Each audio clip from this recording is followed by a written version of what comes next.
Hey guys, I'm JC and today we're playing Obeka Brute Chronologist. This is a clone and reanimated deck that aims to cast or cheat big creatures into play with haste, clone them, and then use Obeka's ability to keep those clones. If this seems like your kind of deck, then make sure to stop by the channel where we have a deck tech showing how the deck was built as well as how it plays out. In addition, we also have a Discord group with a channel dedicated specifically to Obeka, so if you'd like to discuss the deck further, make sure to check out the link in the description below.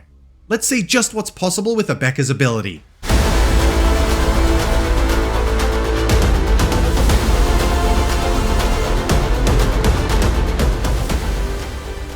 Alrighty guys, let's see who we're playing today. We have Jodah Archmage Eternal, we have Azusa Lost But Seeking, and to round it out, we have the Ur-Dragon. Alright, let's take a look at our opening hand. It's not too bad actually. I mean, we have a clone effect which can actually eventually generate mana. A little bit slow, but it still can. But the thing that really picked my eye is we have a Ledger Shredder, which allows us to basically fill our graveyard, and we do have an Apprentice Necromancer, so even though we don't have any ramp in our hand, which I normally like to see with this deck, I think we can actually keep this. So let's do that. Jodah starts us off by playing a tap land for turn, and then they pass the turn. Azusa plays a land, a Reliquary Tower, so now they have no maximum hand size, and then they cast a Sensei's Divining Top. Pay one, look at the top 3 cards of your library, then put them back in any order, and tap, draw a card, then put Sensei's Divining Top on top of its owner's library. And that's going to be it for them. The Ur-Dragon plays a land. Next, they cast a Mana Crypt, and then they follow that up with a Sol Ring, so no shortage of fast mana in their hand. And then they round it out by casting a Dragon's Horde. Whenever a dragon ETBs under your control, put a gold counter on it. Tap, remove a gold counter from Dragon's Horde to draw a card, and tap, add 1 mana of any color. So quite the explosive turn 1 for the Ur-Dragon. But no, they're not done yet. They also cast a Dragon Lord Servant. Dragon spells you cast cost 1 less to cast. Well, this game may be over quicker than we'd like. If the Ur-Dragon starts slapping down big dragons and no one can answer it, I think we're all going to be in pretty big trouble here. But that is going to be it for their turn 1. So now in retrospect, it looks like keeping this slightly slower hand is probably going to punish us here. We also draw a Fairy Mastermind. Let's just start by playing our Steam Vents tapped, and then we're going to pass the turn. Jodah plays a land, and then they cast an Arcane Signet. And that is going to be it for them. Azusa plays a tapped land, and when it ETBs, it makes them a 0/1 green plant creature token. Now they activate their Sensei's Divining Top, looking at the top 3 and then rearranging. From there, they just pass the turn. On the Ur-Dragon's upkeep, Mana Crypt does trigger. They lose the flip, taking 3 damage. They play a land for turn. Then they move to combat. Looks like the Servant's going towards the Jodah player. And that's going to be it for their turn. Now, thankfully, we also draw a Talisman of Indulgence. Let's start by playing our Reflecting Pool. And then we'll play the Talisman. And that is going to be it for us. But it looks like on our end step, Jodah actually casts a Worldly Tutor. Search your library for a creature card, reveal it, then shuffle and put the card on top. And it looks like they found a Myojin of Life's Web. Okay, so this might be the Jodah deck that's trying to play all the Myojins. Now we move to the Jodah player's turn. They start by playing a Shockland. They lose 2 life, so it comes into play untapped. And now they cast their Jodah, Archmage Eternal. It has flying, and you may pay WUBRG rather than pay the mana cost for spells that you cast. But then they're just going to pass the turn from there. Azusa plays a land. Now they cast their commander, Azusa Lost But Seeking. You may play 2 additional lands on each of your turns. They play their first land, a Labyrinth of Skophos. You can pay 4 tap, remove target attacking or blocking creature from combat. And they also play a forest. And that is it for their turn. On the Ur-Dragon's upkeep, Mana Crypt triggers. This time they win the flip. They play a land for turn. And now they cast a Terror of the Peaks. Flying, spells your opponents cast that target Terror of the Peaks cost an additional 3 life to cast. And whenever another creature ETBs under your control, Terror deals damage equal to that creature's power to any target. Very powerful creature that we're usually happy to see on our side of the board. And when it ETBs, it also triggers Dragon's Horde. And now they activate their Dragon's Horde to draw a card. Now they move to combat. This time the Servant comes towards us. We take the damage. And that is going to be it for the Ur-Dragon player. We draw an Arami of the Deadtide. So let's start by playing our Blood Crypt. We'll have it come into play tapped, because we don't need the mana this turn. And then we'll cast our Fable of the Mirror Breaker. When it ETBs, it makes us a 2/2 Red Goblin Shaman. But from here, we're just going to pass the turn. On our end step, it looks like Azusa wants to activate their Sensei's Divining Top, looking at the top 3. Now we move to the Jodah player's turn. Jodah starts by casting a Sylvan Scrying. Search your library for a land card, reveal it, put it into your hand, then shuffle. But it looks like Azusa's activating their Sensei's Divine in top once again, looking at the top 3. And it looks like they find themselves a command tower, which they play for turn straight away. And then they cast a Cultivate. So just spending this turn setting up for what will no doubt be a big turn next turn. Now they move to combat. Jodah swings towards us. We take the damage. And that is going to be it for them. Azusa starts by casting a Monvoli Beast Tracker. When it ETB, search your library for a creature card with Death Touch, Hexproof, Reach, or Trample and reveal it. Shuffle and put that card on top. And it looks like they find themselves an Ulvenwald Hydra. Reach, its power and toughness are each equal to the number of lands you control. And when it ETBs, you may search your library for a land card, put it onto the battlefield, tap, then shuffle. After that, they also play a few additional lands for the turn, one of them being a Demolition Field.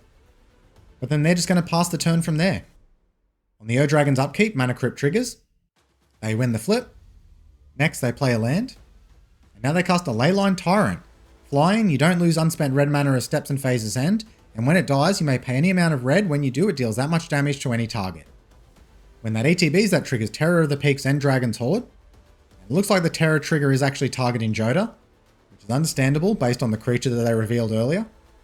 Now they move to combat. Terror goes towards Jodah. Jodah takes the damage. Then in their second main phase, they activate their Dragon's Horde, drawing a card. And that is going to be it for them. We draw a Sneak Attack. Also on our first main phase, our Fable of the Mirror Breaker does trigger, so we can discard up to 2 cards. I think I will actually discard our Fairy Mastermind. And that gets us a Balefire Dragon. Well, let's play our Swamp for turn. And then we'll try casting our Commander. Now we'll move to combat. We'll send our Goblin towards Jodah. That's going to make us a treasure token. And then in our second main phase, we're going to cast our Apprentice Necromancer. Because in case the Terror of the Peaks actually takes out Abeka, then we can actually get her back with haste, and then we'll be able to activate her on the end step to keep her around. So a nice little fun synergy with the deck. So let's do that now. Of course, we just have to hope that they don't actually snipe 2 of our creatures, both the Apprentice and Abeka, because then that plan goes into the toilet. We just have to hope for the best. And otherwise, we're just going to pass the turn. Jodah plays a land. And now they cast Nezalhal Primal Tide. It can't be countered, you have no maximum hand size. Whenever an opponent casts a non-creature spell, draw a card, and you can discard 3 cards, exile Nezalhal, return it to the battlefield tapped under its owner's control at the beginning of the next end step. Very strong card draw piece, and that is going to be it for their turn. Azusa starts by activating their Sensei's Divine in top, looking at the top 3. Then they use their top to draw a card. Next they play a land. And then they cast Predator Ooze. Indestructible, when it attacks, put a 1/1 counter on it, and whenever a creature dealt damage by Ooze this turn dies, put a 1/1 counter on it. But that is going to be it for them. On the Ur-Dragon's upkeep, Mana Crypt triggers. They win the flip. Then they cast an Opportunistic Dragon. Flying, when it ETBs, choose target human or artifact an opponent controls.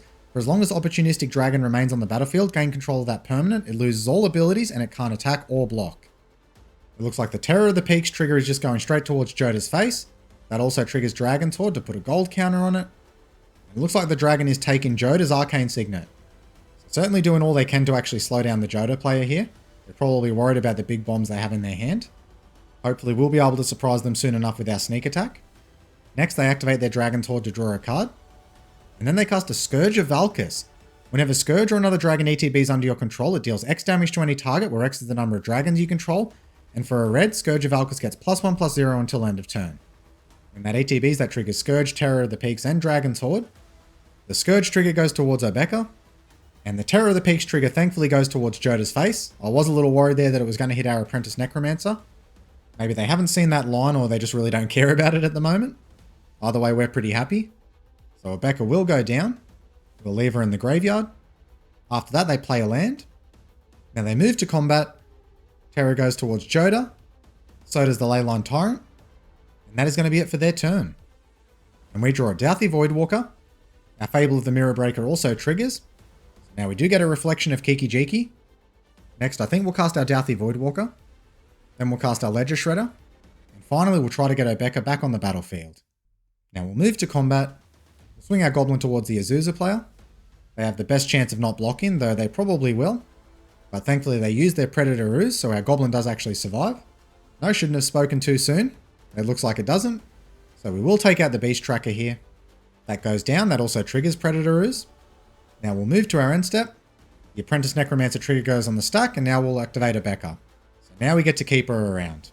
Now we'll pass it to the Jodah player. They play a shock land for turn, but it comes into play tapped. And after that, they just recast their commander Jodah. Now they move to combat, but they decide to pass through combat, and that is it for their turn. Azusa starts by casting their Sensei's Divine in top, and that does trigger Nezahal. So Jodah will draw a card. Next, they activate their top, looking at the top 3.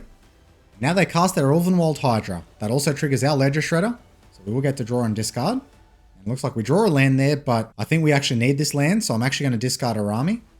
And it looks like they find themselves a Field of the Dead. When Field of the Dead or another land ETB is under your control, if you control 7 or more lands with different names, create a 2/2 black zombie creature token. Now they move to combat. The Predator Ooze comes towards us. When it attacks, that will trigger its ability to give it a 1/1 counter. We'll block with our Ledger Shredder. And that is going to be it for them. On the Ur-Dragon's upkeep, Mana Crypt does trigger. Then they activate Dragon's Horde, drawing a card. They play a land for turn. Now they move to combat. Let's just keep our fingers crossed that they swing out with most of their flyers.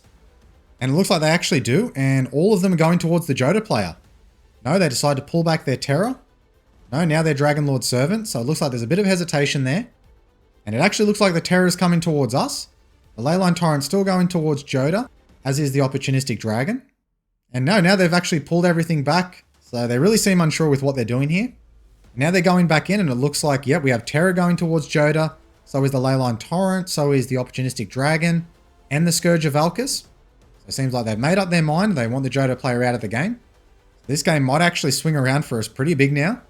It looks like they do block with Jodah on the Terror of the Peaks. And that will thankfully take out the Terror.